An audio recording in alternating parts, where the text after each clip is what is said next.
career at Knights of Columbus Go ahead. in March of 2012. He did so well that he was promoted to Assistant General Agent of the Ulitia Agency in Southeast Florida in November of 18. Jeff serves 7 parish councils in and around the greater Palm Beach County. Jeff is a 4th degree knight, St. Vincent Catholic Church in Loyola of the Palm Beach Assemblies. Education is important to Jeff.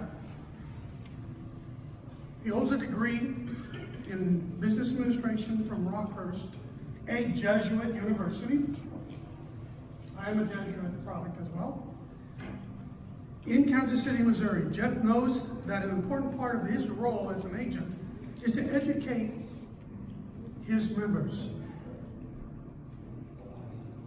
In the first 3 months of his career of 2012, Jeff fully qualified to attend the Supreme Council's Field Agent School, where he earned MVP honors of his class. Each year since then, Jeff has finished in the top 2% of all field agents, including one of the top 5 overall in 2017. Jeff and his wife, Stacy, have 2 children, Hannah and Abigail. Jeff currently serves as president of the Executive Board of Directors for NAFIC, our sister organization of the Palm Beach area. He is a treasurer of Borgata's Homeowners Association and recently concluded service as the secretary of Lake Worth Christian School Board. Jeff serves as a lay director for the Christ Renews His Parish Men's Ministry at Holy Name of Jesus Catholic Church. Jeff is also the recipient of the 2009 Civilian Citation Award from the Buoyant Beach Fire Rescue Department. Please help me welcome Jeff Toeniskoetter.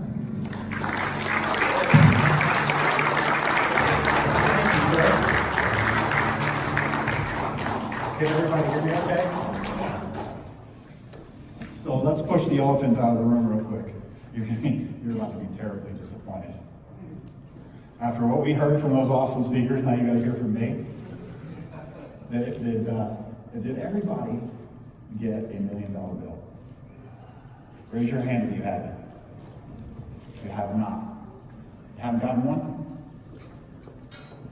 Not yet? All right, this is a bribe.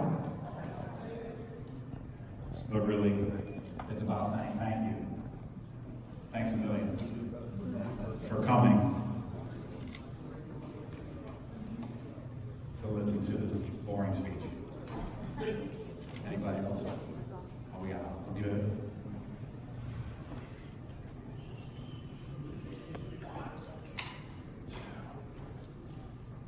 I got 500 million.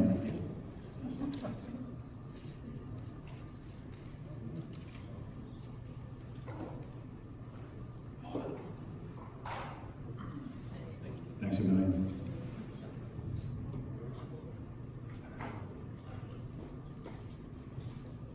Kind of hokey, right? But I'll tell you what, works with members, works with insureds and clients to say thank you.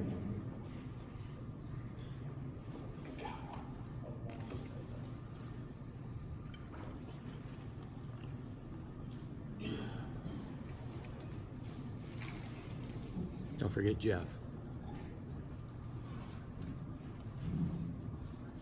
Now I think we should all stand up for just a moment.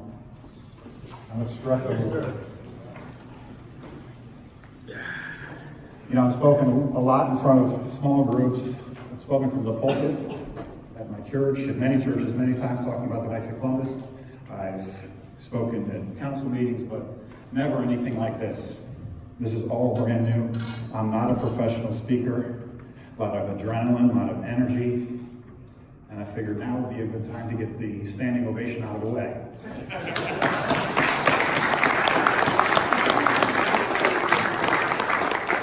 Because from from here, it's all downhill.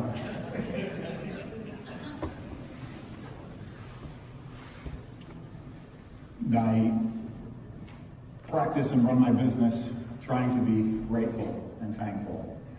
I started as a field agent 7 years ago, in 2012, March 1st, 2012, and it's been an incredible journey. How many nights do we have in the room? Quite a few. Whew. Awesome. I'd like to start with a short video, since this is a guy, this all ties in nicely. So a lot of what we've heard this weekend so far, or this week, and sort of what I want to talk about, and it's a video by Matthew McConaughey. I've got the clicker, don't I?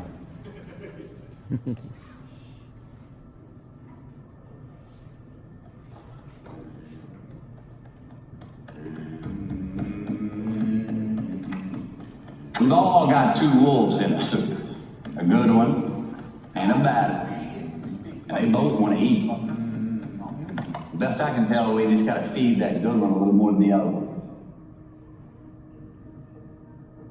Happiness is an emotional response to an outcome. If I win, I will be happy. If I don't, I won't. It's an if-then, cause and effect, quid pro quo standard that we cannot sustain because we immediately raise it every time we attain it.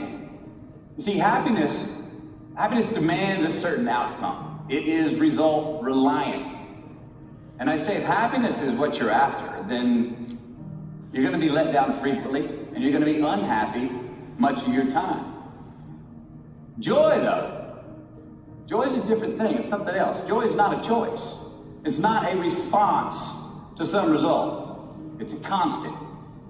Joy is the feeling that we have from doing what we are fashioned to do, no matter the outcome. Now, personally, as an actor, I started enjoying my work and literally being more happy when I stopped trying to make the daily labor a means to a certain end. For example, I need this film to be a box office success. You know, I need my performance to be acknowledged. I need the respect of my peers. All those are reasonable aspirations, but the truth is, as soon as the work, the daily making of the movie, the doing of the deed became the reward in itself for me, I got more box office, more accolades and respect than I ever had before. See, joy is always in process. It's under construction. It is in constant approach, alive and well in the doing of what we're fashioned to do and enjoying. Now, the easiest way to dissect success is through gratitude. Giving thanks for that which we do have, for what is working. Appreciating the simple things we sometimes take for granted. We give thanks for these things, and that gratitude reciprocates, creating more to be thankful for. It's really simple, and it works. Now, I'm not saying be in denial of your failures. No. We can learn from them too, but only if we look at them constructively, as a means to reveal what we are good at, what we can get better at, what we do succeed at. Our life's a verb. We try our best, we don't always do our best. And since we are the architect of our own lives, let's study the habits, the practices, the routines that we have that lead to and feed our success. Our joy, our honest pain, our laughter, our earned tears. Let's dissect that and give thanks for those things. And when we do that, guess what happens?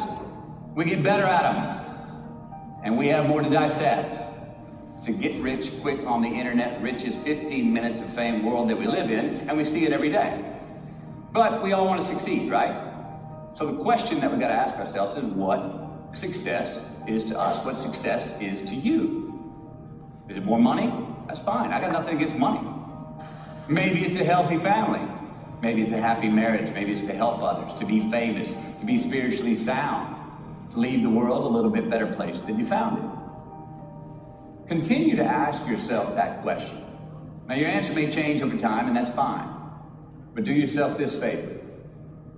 Whatever your answer is, don't choose anything that will jeopardize your soul. Prioritize who you are, who you want to be, and don't spend time with anything that antagonizes your character. Don't drink the Kool-Aid, man. It tastes sweet, but you will get cavities tomorrow. All right, life is not a popularity contest. Be brave, take the hill, but first answer that question, what's my hill? Well, for me, it's a measurement of 5 things. We got fatherhood. We got being a good husband. We got my health, mind, body, and spirit. We got career, and we got friendships. These are what's important to me in my life right now. Because I want to keep all 5 in healthy shape. And I know that if I don't take care of them, if I don't keep up maintenance on them, one of them is going to get weak, man. It's going to dip too deep into the debit section. It's going to go bankrupt. It's going to get sick. Die. So first, we have to define success for ourselves. And then we have to put in the work to maintain it. Take that daily tally. Tend our garden. Keep the things that are important to us in good shape. Defining ourselves by what we are not is the first step that leads us to really knowing who we are. You know that group of friends that you hang out with that it really might not bring out the best in you? You know, they gossip too much or they're kind of shady. They really aren't going to be there for you in a pinch. Or how about that bar that we keep going to that we always seem to have the worst hangover from? Or that computer screen, right? That computer screen that keeps giving us an excuse not to get out of the house and engage with the world and get some real human interaction. Or how about that food that we keep eating? The stuff that tastes so good going down, it makes us feel like crap the next week. We feel lethargic and we keep putting on weight. Well, those people, those places, those things, stop giving them your time and energy. Just don't go there. I mean, put them down. And when you do this, when you do put them down, when you quit going there, and you quit giving them your time, you inadvertently find yourself spending more time and in more places that are healthy for you, that bring you more joy. Why? Because you just eliminated the who's, the where's, the what's, and the when's that were keeping you from your identity. Like, trust me, too many options, I promise you, too many options will make a tyrant of us all. All right, so get rid of the excess, the wasted time. Decrease your options. If you do this, you will have accidentally, almost innocently, put in front of you what is important to you by process of elimination. Knowing who we are is hard. It's hard. So give yourself a break. Eliminate who you are not first, and you're going to find yourself where you need to be. Make voluntary obligations. I'm talking about the ones that we make with ourselves, with our God, with our own consciousness. I'm talking about the you versus you obligations. We have to have them. Now again, these are not societal laws and expectations that we acknowledge and endow for anyone other than ourselves. These are faith-based obligations that we make on our own. These are not the lowered insurance rates for a good driving record. You will not be fined or put in jail if you do not gratify these obligations I speak of. No one else governs these but you. They are your secrets with yourself, your own private counsel, personal protocols. And while nobody throws you a party when you abide by them, no one's going to arrest you when you break them either, except yourself.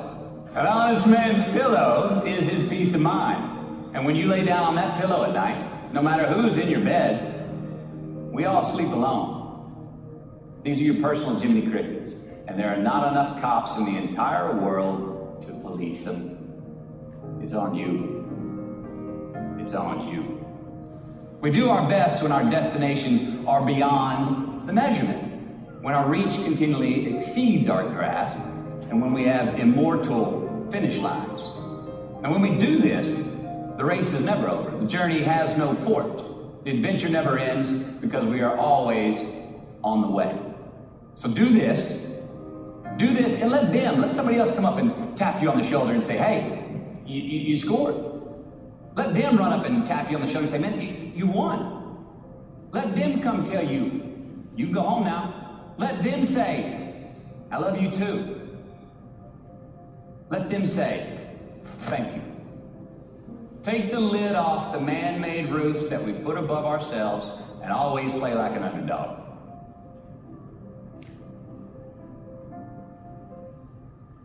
I don't like that guy. When John Mahon called me and asked me to do this back in February, I said, sure. He said, it's just an hour. What have I gotten myself into?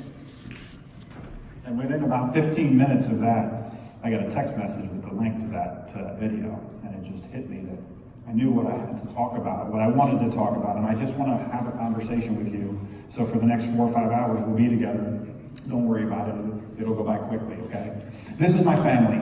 This picture was taken, this was right before I became a field agent for the Knights of Columbus.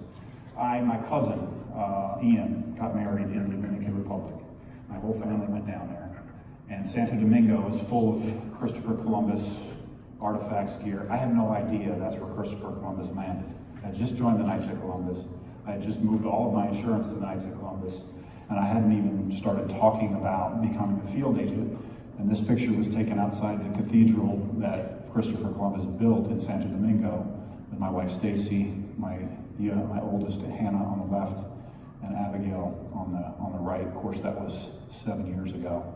But when I talk about purpose, and that's my purpose, is the family. And has anybody ever heard of Simon Sinek? One? We got a couple. Simon Sinek is a great man. I would encourage you to go watch his video called Start With Why.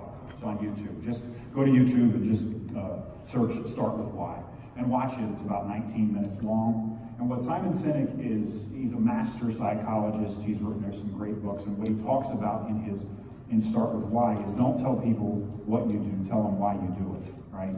So at the Knights of Columbus, we have a very specific culture. We have a mission.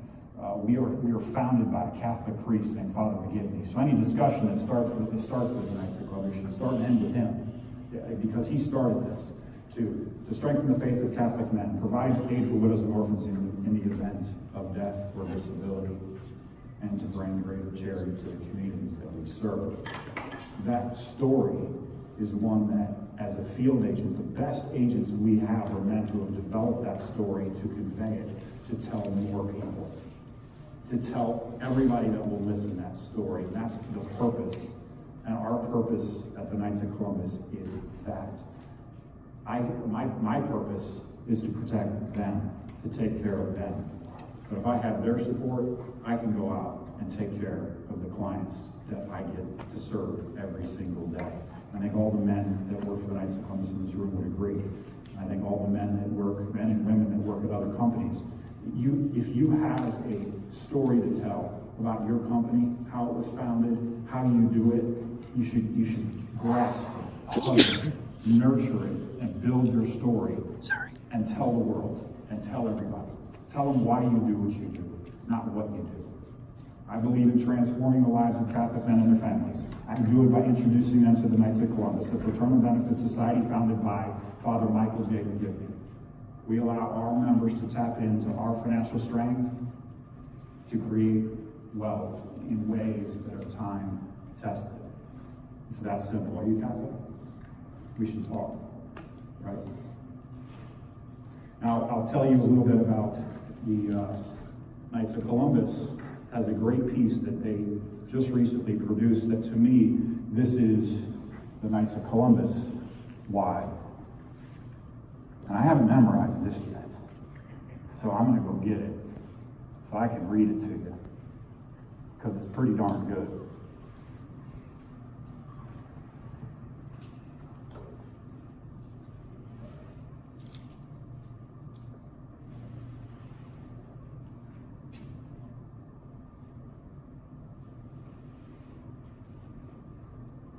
Deep within the heart of every man is a call to live with purpose and meaning, a call to lead, to protect, to serve, and to defend. Men today need a band of brothers, other Catholic men to share in that call, who walk together on the journey towards something better. You are born a man, you become a knight. The Knights of Columbus is a trusted name. tried by time, present where men are, providing inspiring resources and support for strengthening your faith, and living a life of virtue. Knights lead with faith, Knights protect our families, Knights serve those in need. When the world says men should step aside, the Knights of Columbus step up. We are Catholic men, we live by principles informed by faith. We are sons, fathers, husbands, and grandfathers. Join us on life's greatest adventure to discover the man God calls you to be. With that backdrop of those two things, it's difficult not to convey your purpose. And it makes it easier for us when we talk about this to convey it and to get men to come with us, to join us. And so that's the purpose of the Knights of Columbus. It's what I live as a purpose. And I think it is a major reason why I've experienced success in this business at a time when I started 7 years ago, scared to death.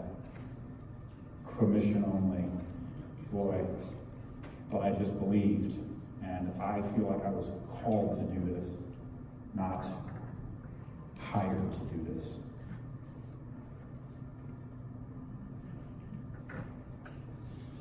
You talk about passion, right? Your purpose, that's my purpose. But if you don't have passion, you'll never convey it to other people. And they're my passion. That picture was taken on Easter in the top left. I love my family dearly. Stacy, Hannah, Abigail, and my son, Chief. And they're the ones that I am seeking to protect. And I've got a quick story for you because about a year and a half into this journey, my wife got bought in. Knights of Columbus, we stand for 4 principles: charity, unity, fraternity, and patriotism. And each of those lessons has a degree ceremony that has a lesson related to that principle. And when I took my 4th degree, it was in August of 2013. My faithful navigator drove me down to Coral Springs, and I sat in a room and took my 4th degree with about 250 other men. It was extremely powerful. It was awesome. I joined an assembly. My assembly is in Boynton Beach. We have about 150 members. We conduct a social every other month. And so the assembly decided to coincide our social at the same day of the degree so that they could welcome all the new men who had just taken their 4th degree. There were 10 of us. And so we're at Westchester Country Club, and everybody's dressed up. I'm in a tux. Ladies are all dressed up beautiful. And we get done having dinner and some drinks. And the faithful navigator stands up and he wants to introduce the new men, but instead of allowing the men to simply tell them their name, rank, and serial number, he wants the ladies that are with them to do the honor. So he starts, and I'm friends with the faithful navigator, and this goes around the room. And these ladies are giving heartfelt speeches and thoughts about their significant other that they're with. It was pretty powerful. And it gets to my wife. I have never seen my wife stand up and speak in public. And she gets up and she's looking beautiful. In fact, she was wearing that same pink dress. And Chris hands her the microphone. And she grabs the microphone and she started to tear up just a moment. I thought, oh. And Chris said, oh, wait, I forgot. He grabs the microphone back from her. He goes, I forgot to tell everybody that now that your significant other has taken his 4th degree, we refer to each other as worthy Sir Knight. And he gives the microphone back to Stacy. And Stacy goes on to say some nice things. And then she says this: if you find my husband at your house after 9 o'clock at night, please ask him to come home to his family and make a second appointment. And I'm sitting there going, sweetie, I got him on the ropes. No. And she said, my husband's a Taurus, and he's very loyal, but he's got a temper, so if you make him mad, watch out. And I'm going, sweetie, you're sinking me here. And she said, and I'll never forget it, I might be wearing a dress tonight, but I wear the pants of this family, and I will not be referring to him as worthy Sir Knight. And all the ladies in the room just lost it. They fell in love with her immediately. And all the guys in the room knew exactly what I was thinking, because that's exactly what their wife would have said. But that was the day that my wife was became bought into this. And since that day, I have asked her if I can get a worthy Sir Knight shout out. Along the way, qualify for the trip, finish number 5, FIC of the year. Get to speak. I just texted her, can I get a worthy shirt? No. So I'm like working to get that to that moment one day. I don't know when it's going to happen, but I guess it'll happen at some point. So that's that's the story of my family. I was just in New Haven a couple weeks ago. New Haven, Connecticut is where our headquarters are, and we had general agent school that I was invited to come to. And I woke up on the second day and looked outside the window of our hotel, and the Omni Hotel in New Haven. And that picture on the left is really looking out the hotel at the campus of Yale. It's looking sort of northwesterly. And that church in the very right, all the way to the right, that's St. Mary's Church. That's where Father McGivney gathered 12 men in the basement of the church in October of 1881 and came up with a solution to protect Catholic families in that place right there. And so our home office has been in New Haven, Connecticut ever since. And then I walked to home office. And when I walked up to home office, I noticed that statue, and I turned and looked at it, and it just struck me, because he's looking at home office with 2 widows.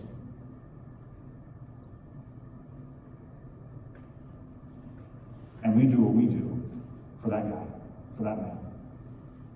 We've been through wars. Many of you in this room, when you're going through battles, when you're going through wars, you're up, you're down. You always have to find your purpose, find your passion, and lean on your story. Lean on what it is. At the nights, it's easy for us. It's that guy. It's Father Michael J. McGivney. For us to lean on him when times are tough. When times are tough, we ask for help. And when they're good, we say thanks.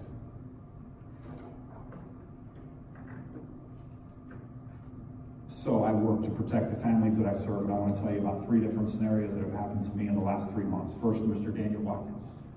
Danny Watkins is a man I met 4 years ago. Met him and his wife. Danny was married. This was his second marriage. It was her first. He had 2 kids from the first marriage. They didn't have any children together. They owned a very stressful mold remediation business that they were seeking to unwind. He ended up buying some insurance for me. It was at that appointment that I revealed he had a sizable universal life policy that was at risk of deterioration because he had loaned out most of the cash. And I helped him uncover that.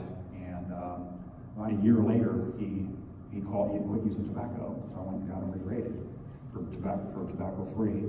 And it was at that time he had said, Jeff, I got to get rid of that policy because it's going to blow up. So we did some serious planning and put a healthy amount of insurance in place for him and for her. It was always her. She's the CEO of the house, and she was tough. She ultimately made all decisions. And they ended up moving out of the area, and she wanted his 4th degree membership to be transferred to a different assembly. So I helped her with that.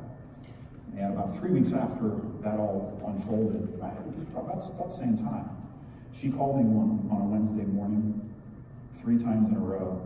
I'm thinking, man, she really wants that membership transferred quickly.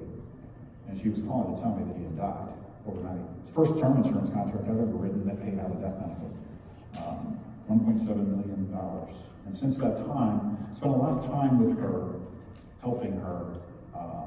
And she's $1.7 million. She has no debt. She's never had another worry in the world. And she said this to me, Jeff, I don't know if I'm going to have enough money to make it. I said, Christine, you're never going to have another worry in the world. Don't worry. But it's that first time writing something significant that really helped, that brought it all home for me. I've been doing this for 7 years, right? I've done a lot of death claims, but this was the first one that felt real, that saved somebody. And for me, it's been frankly life-changing. Second, there's many men in this room know who I'm speaking of, Mr. Joe Spinelli. For those of you that don't, Joe is a field agent in Tallahassee. And Joe is the son of Jim Spinelli, who's the general agent up in Tallahassee. And in early March, Joe and I talk regularly. And on Monday, he calls me. He goes, yeah, I had an interesting weekend. And I'm getting ready to tell him my sad song story. And she says, I had an interesting weekend. I went to Mass on Saturday, and I woke up in the hospital. Joe's 33 years old. Joe's got 2 kids under 6. And I said, Pete, what happened? He said, I went and had an MRI done on Sunday, and it revealed I got a tumor on my frontal lobe. Brain cancer. Holy, thought about getting hit in the face, right? And so the man had successful surgery on March 26th. He removed 99% of that tumor, but now he's got to go through chemo and radiation. And you want to talk about real? You know, at any time, none of us are promised tomorrow. And who knows if he's insurable, right?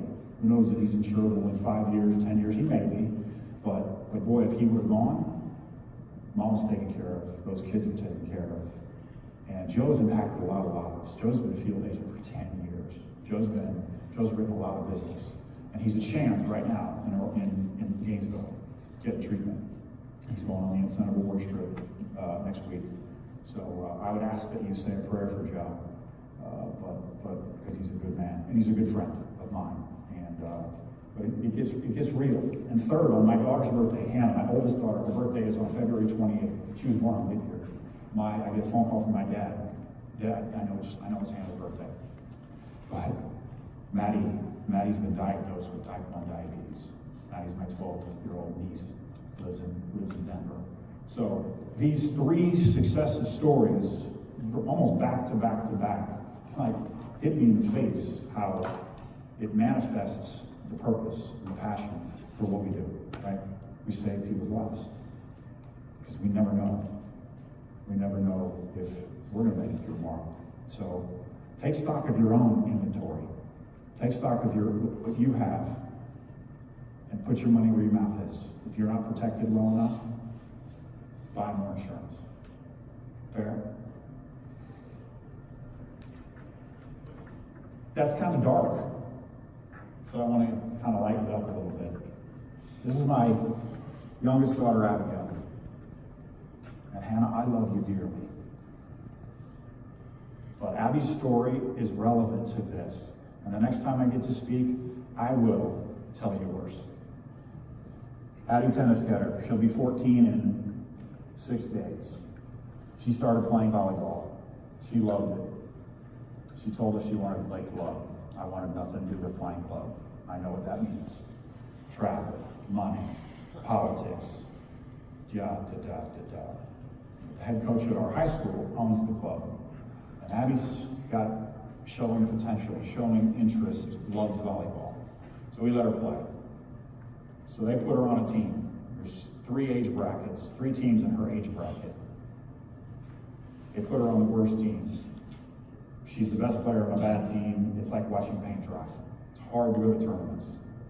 3 tournaments in though, my wife gets a voicemail or an email asking her to go play with the team, with the elite team. Sure, as long as she's gonna play. As long as she's not gonna sit on the bench. No, we need her to play. The successive journey from there, from January of 2018 to the end of June and the beginning of July 2018 was an incredible journey. Abby went from the best player on a bad team to the worst player on a good team. They went from not winning a set to not losing a set. And they won every tournament they went to. They qualified for nationals, and we went to Detroit, Michigan at the end of June, and they won the national championship. It was incredible. Now I'm hooked. Volleyball dad, mom's volleyball mom, right? 1 month later is tryouts for the next season. This is a year-round deal, man. Abby doesn't make the team. Because all the girls in our area who had gone off to other clubs wanted to play for the national championship team. Didn't make the team. So instead of Abigail getting fired up and upset and disappointed, she put her head down and she went to work. And she asked us if she could go to a trainer. And she started training, she started working, and I watched a kid who I thought was kind of about sports. Volleyball grabbed that girl and turned a passion into hard work behind the scenes that today, tomorrow they leave, tonight they leave to go to Orlando because they're going to play in the national qualifier. I don't know if they'll qualify or not, but she's playing on the select team just below elite, and she's killing it. And she's having a heck of a lot of fun watching. But I get a lot of inspiration from watching what she went through in getting told no to then putting her head down and going to work. And this wasn't me telling her to do it, mom telling her to do it, this was her. So I pull inspiration from her. Of course, you know, she's got this work ethic from me, of course, right? I doubt it. But this all ties in simply because we, behind the scenes, have to put in the work. You're gonna get knocked down. Anybody here been knocked down before in this business? I mean, it's like on a regular basis. What do? You just move on. We call it next. Because you can't hold on to what you're holding on to. You gotta move on to the next. And watching her go through this is a real life example of all of that. And it's inspiring to me. And so I just wanted to share that with you. So if we get into sort of the process of this, you know, I could talk for a couple hours about this. When John asked me to do this, it told me it was an hour, and then I started preparing. I said, man, an hour might not be enough. That's why we're going to be here for another 4 or 5 hours. But we talk about habits, practices, and routines, right? If you listen to Bo, you know, that's another thing. I see his name on the docket. I'm like, dear God, I got to compete with this legend. I guess we're really not competing, though, are we? And activity, skills, and knowledge. Anybody know who Norm Levine is? If I read it, you know, I like to read. If you don't know who Norm Levine is, Norm's a legend, like Mara Feldman. Norm wrote a book, Passion for Compassion. You should get it. You should read it. It's a great book. He talks. His theme is activity, skills, and knowledge. Activity, skills, and knowledge. And you have to have activity, skills, and knowledge if you're going to succeed, right? You got to see people. You got to figure out how to get in the door. You got to talk to them, and then you have to educate yourself.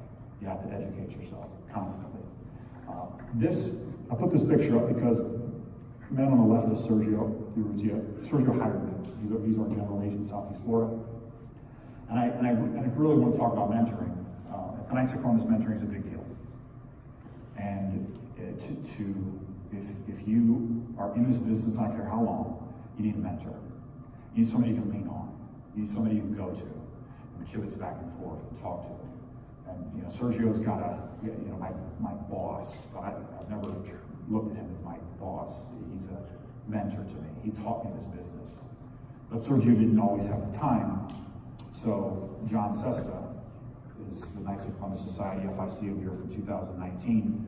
He started about a year before I did, and we kind of just connected immediately. And John and I would spend literally hours on the phone at night. We'd go on appointments all day and then have a night appointment and get home at 10 o'clock. Next thing I know, I look at my clock, it's 1 o'clock in the morning. For the first solid year of my career, I spent 3 or 4 nights on the phone with John. And what we were doing is helping each other. It's helping each other along the way. John Sesta has finished in the top 10 3 times in a row. John Sesta is our 2019 FIC of the year. John, you're a great man and a good friend. And I pay tribute to a lot of my success to our time talking. And we just keep it going, right? I got it on video. And in 2014, on September 9th, I get a text message from Sergio that John had a heart attack. It's a scary day for me. John and I were close. I'm thinking, he's gone. I go to the hospital and John's in bed laughing. Like, dear God, you just had a heart attack, man. And I think from that day forward, John finished in the top 10 every year, 3 years in a row. Unbelievable. Including that year, after having a heart attack. So, if I can convey anything to you, if you don't have a mentor, get one. If you're not mentoring somebody, if you're a vet, you're around a while, you should mentor someone because you'll get back more than you give. if you're mentoring somebody, and it keeps your axe sharp. It'll keep you sharp in helping somebody. And then you can influence so many people. So that's my discussion about mentoring. Is that fair, Johnny? It's fair. Education. I wish that NAFIC had a presence in Southeast Florida, but I serve as the president of NAFA of the Palm Beaches in our county. And I want to talk a little bit about education. You know, most companies have excellent internal mechanisms for education, right? We have resources internally. But if you should get engaged in either NAFA or NAFIC, depending on which one is close to you. I wish we had a stronger presence of NAFIC where we're at. But with NAFA, it gives me an opportunity to lead and serve Palm Beach County market. And we have once a month meetings that are excellent. And most of the content doesn't really apply to what I do, but it's great to learn. It's great to meet other people. I learn something at every event. One of the largest cases I ever wrote was from one of our board members. He's a Social Security expert, and he helped me with the Viagra rule. And if you don't know what the Viagra rule is, you got to look it up. I won't explain it to you now. Brian, you also know what it is. So education is absolutely critical, because you've got to continue to get better. You've got to continue to improve. You've got to continue to educate yourself, because if you don't, you just kind of get bored, right? And then you start to slide a little bit. You start to slide. That's why we come to these things. You know, folks in here spent $500 to come here, and then flights, and hotel, and the whole 9 yards. So you're already engaged in that, right? You're engaged in wanting to continue and get better in your education. And man, the level of speakers we have here was incredible this weekend, all right? Holy cow. I would go home and tell all the folks, all your agents, you gotta come to NAFIC next year in Austin, get engaged. You know, I've got a couple of, I mentioned I like to read a couple of great books. There's the one for Norm, Passion for Compassion. Greatest Salesman in the World, Og Mandino. Anybody ever read that book? Man, if you haven't read that book, it's a great book. The Power of Zero, The Go-Getter, all great resources for really what we do in the life insurance arena. And so if you haven't read them, I would encourage you to get these books and read them.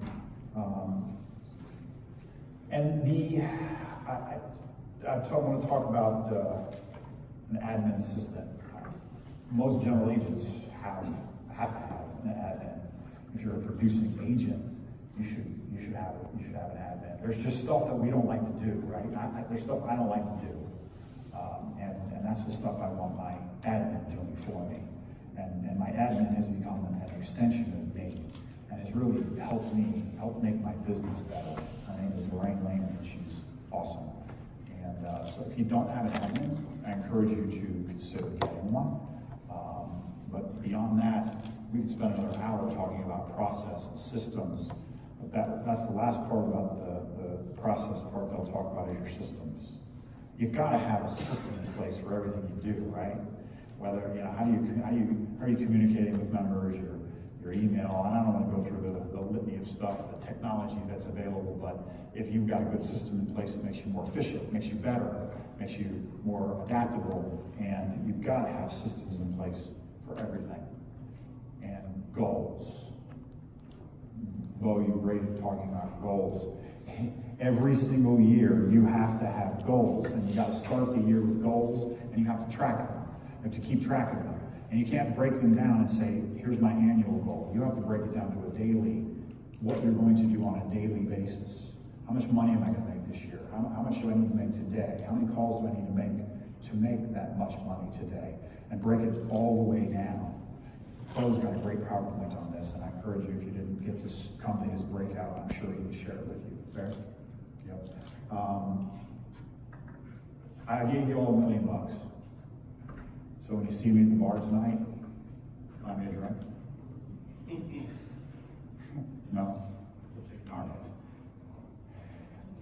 I'm going to end with this. If it's not important to you, you'll find a way. If it's important to you, you'll find a way. If not, you'll find an excuse.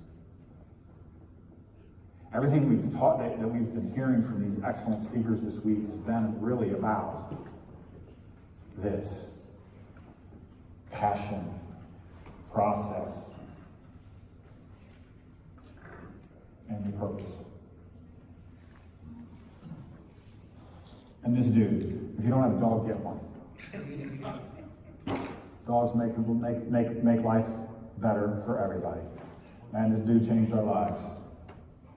We got him in September 2017, right before a nasty hurricane came rolling through here. And that dude has made our lives better. That's Chief. He's my son. He's actually my wife's son. But does anybody have any questions? I gather I'm not going to get another standing ovation, so I really appreciate that. It's the first time that's ever happened. I know I'm what's standing between you and your next beer, your next meal. I just really want to say thanks. Yes, sir. So you're very involved with NAFIC, okay, and I'm on the board of NAFIC. Right. Would you be willing to start a NAFIC In South chapter Florida? down in South Florida to help this organization out? You know, Put him on the spot. yes, that's a good question.